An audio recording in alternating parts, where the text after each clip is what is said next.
بسم اللہ الرحمن الرحیم الحمدللہ رب العالمین والصلاة والسلام علی رسولہ الکریم اما بعد رب اشرح لی صدری ویسر لی امری واحلل عقدۃ من لسانی یفقہوا قولی. السلام علیکم ورحمۃ اللہ وبرکاتہ.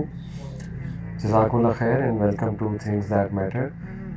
ہماری جو سیریز چل رہی ہے نماز کے اوپر، بہت زبردست سیریز ہے، فائنڈنگ پلیجر ان صلاح، اور آل آف اس نیڈ کہ ہم اپنی نمازوں کو بہتر کریں اور خشوع و خضوع لائیں اپنی نمازوں میں انشاءاللہ.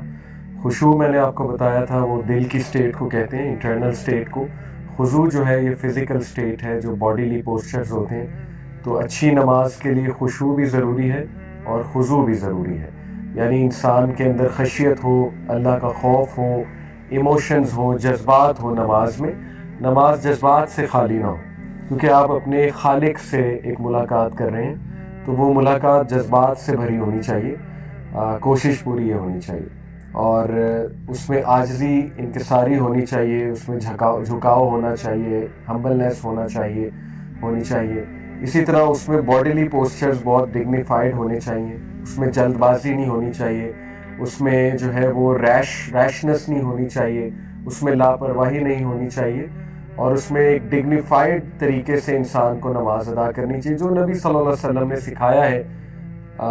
ڈفرینٹ پوسچرز ہیں، کھڑے کیسے ہونا ہے، دیکھنا کہاں ہے، نظر کہاں پہ رکھنی ہے، اور ظاہر ہے کہ آپ نے کندھوں کو کیسے رکھنا ہے. نبی صلی اللہ علیہ وسلم نے فرمایا کہ بہترین نماز وہ ہے جس میں کندھے سافٹ ہوں، یعنی بہت ہارڈ نہ ہوں، کیونکہ اکڑے ہوئے ہیں کندھے تو پھر یہ ظاہر ہے انسان ویسے بھی کھڑا ہوا اچھا نہیں لگتا اکڑی ہوئی پوزیشن میں. تو آپ اللہ رب العالمین کے سامنے کھڑے ہیں تو جھکا کر کندھے، یہ ایک اچھی پوزیشن نبی صلی اللہ علیہ وسلم نے خود فرما دی.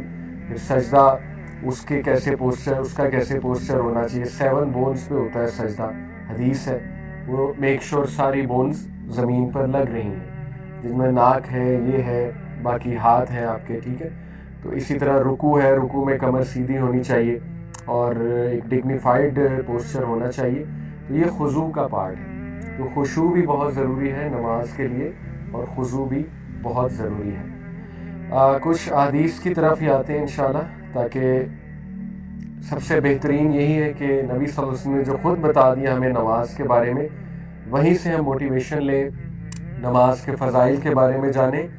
تو میرے خیال میں اس سے ہماری نماز بہت امپروو ہوگی. تو جیسے میں نے آپ کے سامنے کچھ احادیث رکھی تھی، وہیں سے سٹارٹ کرتے ہیں. یہ حدیث سے سٹارٹ کرتے ہیں کہ نبی صلی اللہ علیہ وسلم نے فرمایا جب ایک شخص نماز کے لیے کھڑا ہوتا ہے تو اس کے گناہ اس کے سر پر، اس کے کندھوں پر آ جاتے ہیں، اور جب وہ رکوع اور سجدہ کرتا ہے تو وہ گناہ سارے گر جاتے ہیں.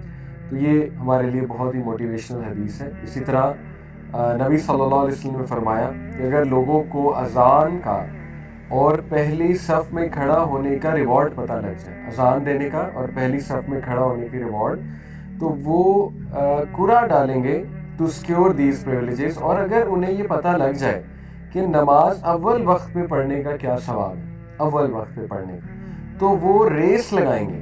اور اگر انہیں پتہ لگ جائے کہ عشاء اور فجر کی نماز کا کیا ریوارڈ ہے، تو وہ بھاگ کر آئیں گے، یہاں تک کہ انہیں رینگ کر بھی آنا پڑے تو رینگ کر بھی آئیں گے. یعنی اس سے ثابت ہوا کہ بہت زبردست ریوارڈ ہے. اسی طرح یہ حدیث نبی صلی اللہ علیہ وسلم کی صحیح مسلم کی حدیث ہے، He who offers the Fajr prayer will come under the protection of Allah. جو کوئی بھی فجر کی نماز ادا کرے گا اللہ سبحانہ تعالیٰ کی پروٹیکشن میں آ جائے گا. O son of Adam, beware lest Allah should call you to account in any respect from withdrawing His protection. دیکھیں اب ثابت ہوا کہ اگر آپ کو پروٹیکشن چاہیے اس دن میں تو فجر کی نماز اس کے لیے ضروری ہے. ادروائز کوئی ذمہ نہیں ہے اللہ کا کہ آپ کو پروٹیکشن ملے. یہ حدیث کا مطلب یہ ہے بیسیکلی.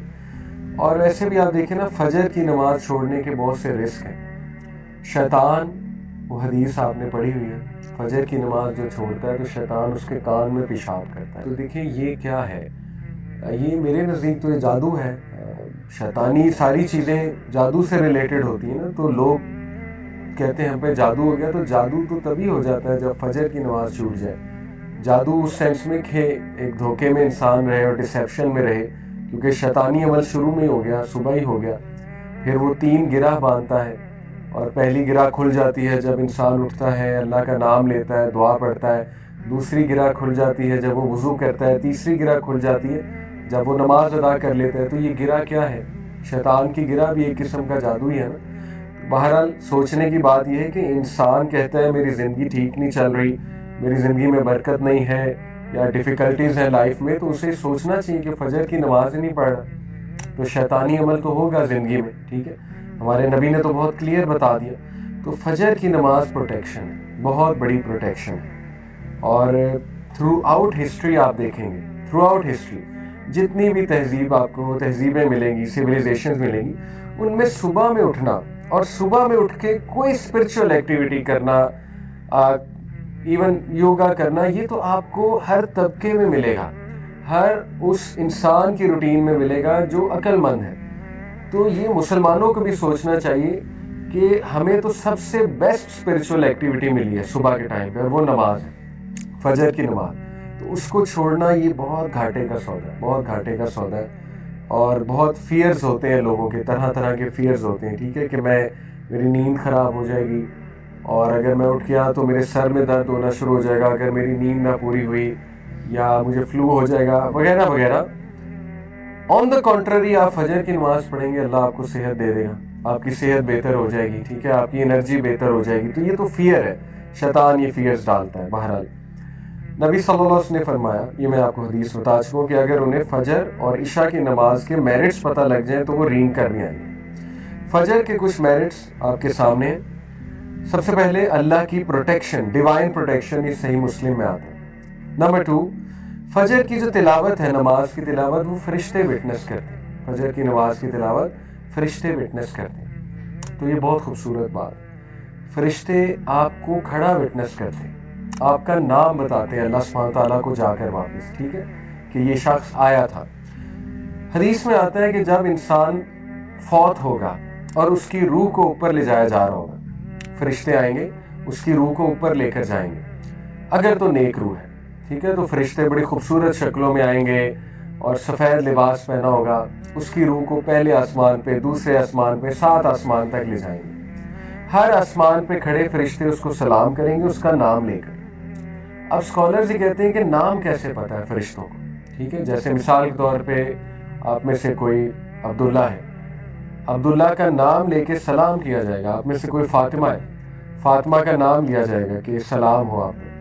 اب اسکالرز کہتے ہیں فرشتوں کو نام کیسے پتہ ہے آپ؟ اسی طرح پتہ ہے، جو بندہ فجر پڑھتا ہے اس کا نام پتہ ہے فرشتوں کو. جو بندہ نیک اعمال کر رہا ہے تو فرشتے لے جاتے ہیں نا اس کے عمل اللہ کی طرف، منڈے اور تھرسڈیز کو حدیث میں آتا ہے.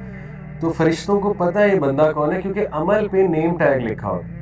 تو فرشتوں کو پتہ ہے یہ وہی روح آ گئی ہے جو یہ عمل کرتی تھی، تو دے نو یور نیم. تو یہ بڑی سعادت کی بات ہے. ٹھیک ہے کہ فرشتے وٹنس کرتے ہیں آپ کے اس عمل کو، فجر پہ کھڑے ہونے کو. اور تیسرا، بلیسنگز ان لائیولیہڈ. نبی صلی اللہ علیہ وسلم کی دعا لگی ہے اس شخص کو جو فجر کی نماز ادا کرتا ہے. نبی صلی اللہ علیہ وسلم نے فرمایا، اے میرے رب، میری امت کو برکت دے ہر اس چیز میں جو وہ صبح کے وقت کرتے ہیں. تو صبح کے وقت نماز سے سٹارٹ ہوتی ہے روٹین، تو اللہ کے نبی کی دعا لگی ہے اس انسان کو جو فجر کی نماز پڑھتا ہے. ٹھیک ہے، اس کے بعد کنفرم وے ٹو پیراڈائز. نبی صلی اللہ علیہ وسلم نے فرمایا جو کوئی بھی 2 ٹھنڈی نمازیں پڑھتا ہے، ٹھنڈی نمازیں کون سی ہیں؟ فجر اور عصر، ول گو ٹو پیراڈائز. عصر ٹھنڈی نماز اس سینس میں کہ اس ٹائم پہ پھر شام ہو رہی ہوتی ہے تو دھوپ ڈھل رہی ہوتی ہے. ٹھیک ہے، تو ٹھنڈی نماز.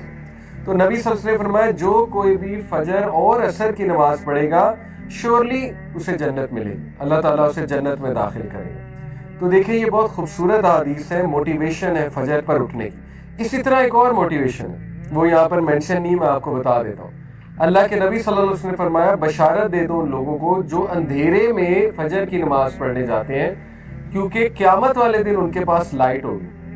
آپ کو پتہ ہے یہ کیا موقع ہے لائٹ والا؟ قیامت میں میدان حشر میں کچھ جو ہے نا وہ فیزز ہیں، وہ فیزز میں آپ کے سامنے رکھتا ہوں کوئکلی. سب سے پہلا فیز جب اللہ ہم سب کو اٹھائے گا، مردوں میں اللہ تعالیٰ روح رکھے گا، دوبارہ سے اٹھائے گا سب کو، تو سب سے پہلے سٹینڈنگ ہے. لوگ بہت دیر تک کھڑے رہیں گے، یعنی پہلے وہ چلیں گے میدان حشر کی طرف، ایک دم سے بوکھلا کر یہ کیا ہو گیا، ہمیں کس نے اٹھا دیا، اور چل کر وہ میدان حشر کی طرف جائیں گے اور وہاں جا کے وہ بہت دیر تک کھڑے رہیں گے. اور پھر سیکنڈ جو فیز ہے وہ ہے حوض کوثر. اللہ سبحانہ وتعالیٰ حوض کوثر لائیں گے اور نبی صلی اللہ علیہ وسلم وہاں موجود ہوں گے. جو لوگ پیاسے ہیں بہت زیادہ، اور سبھی پیاسے ہوں گے، کھڑے رہ کے انہیں پیاس بہت لگی ہوگی، سورج بہت قریب آیا ہوگا، ان لوگوں کو حوض کوثر سے پانی پلایا جائے گا. بہت سے لوگ بھاگیں گے حوض کوثر کی طرف، لیکن صرف ان لوگوں کو آگے کیا جائے گا جو نبی صلی اللہ علیہ وسلم کی سنت پر زندگی گزارتے، ان کو پانی پلایا جائے گا وہاں سے، جو بھی مشروب ہے وہ پلایا جائے گا حوض کوثر سے. باقیوں کو پیچھے کر دیا جائے گا، کفار کو تو ویسے ہی پیچھے کر دیا جائے گا، لیکن ایسے لوگ جو مسلمان ہیں لیکن انہوں نے سنت پر عمل نہیں کیا یا چینج کر دیا دین کو، بدعت میں پڑ گئے، ان کو بھی فرشتے پیچھے کر دیں گے. دوسرا فیز ہے. تیسرا فیز یہ ہے کہ دوبارہ سے بہت دیر تک کھڑا رہنے پڑے گا، اور یہاں تک کہ لوگ اللہ سے یہ التجا کرنے لگیں گے کہ ہمارے رب بے شک ہمیں جہنم میں ڈال دے، یہاں سے نکال دے. یعنی اتنا زیادہ وہاں پہ ٹرائل ہوگا میدان حشر میں. اور اس کے بعد نبی صلی اللہ علیہ وسلم سفارش کریں گے، سفارش اللہ سے کریں گے سجدے میں گر کے. کس چیز کی سفارش؟ کہ اللہ حساب شروع کر دیں. تو اللہ تعالیٰ حساب شروع کر دیں گے. ٹھیک ہے. حساب کس طرح شروع ہوگا؟ سب سے پہلے انسان کی ڈیڈز کو ایگزامن کیا جائے گا. Examination of deeds. آپ کے ہاتھ میں آپ کا اعمال نامہ پکڑایا جائے گا. ٹھیک ہے. اس کو ایگزامینیشن آف ڈیڈز کہتے ہیں. اس کے بعد میزان سجایا جائے گا. پہلی سٹیج ہے ایگزامینیشن. اس کے بعد میزان کس لیے سجایا جائے گا؟ کہ یہ دوبارہ دیکھ لیں، ان کو تسلی ہو جائے دوبارہ کہ کوئی زیادتی نہیں. میزان میں بھی اعمال تولے جائیں گے، اور میزان میں اعمال تولنے کے بعد جو ہے وہ پھر ایک فیز آتا ہے جب کہ اندھیرا چھا جائے گا، گھپ اندھیرا چھا جائے گا، پچ ڈارکنیس ہوگی. اس میں کچھ لوگوں کے پاس لائٹ ہوگی. ٹھیک ہے.